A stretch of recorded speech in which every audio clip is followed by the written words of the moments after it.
msichana ama kijana yote akisema na stress, afa nakwambia so na stress gani? Unaishi kwa wazazi wako, unakula, unalala bure, unafanya kila kitu bure. Unajua yes, stress na mpangilio wake. You get mtu ambaye anaishi peke yake anawaza kula, anawaza kulipa rent, anawaza kufanya nini, all that. Alafu kuna yule ambaye anaishi kwa wazazi wake pia ana stress jamani. Okay? Si kwamba hatuna stress, tuna stress sana. Tuko tu kama wale ndo ambao wanatafuta rent as well. Na pia just because you're a girl doesn't mean kwamba haupitii stress. Nani kasema? Kuna watu tunapitia stress every single day. Na hata watu wanafunzi, watoto ambao wako shule wanapata stress. Stress haina umri. Haisemi kwamba okay, nitaanza kumpatia huyu mtu stress kuanzia akiwa 26 hivi, 25 hivi ndio atakuwa anaanza kupata stress.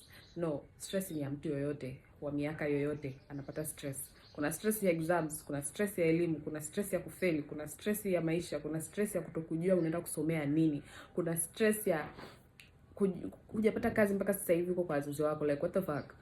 Kuna stress ya CV yako ni 0, like you don't have any experience and you need a job, what are you going to do? Hizo zote ni stress.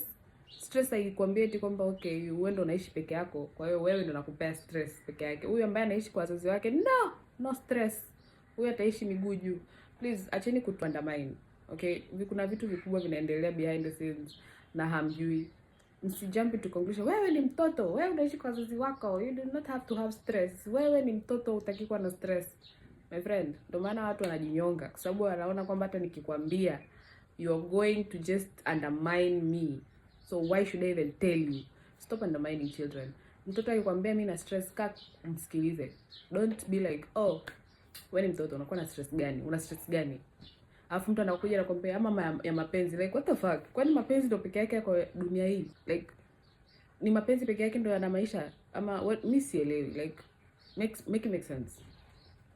So guys, make sure that whenever you're like listening to a person na mtu anajaribu ku open up to you, msikilize.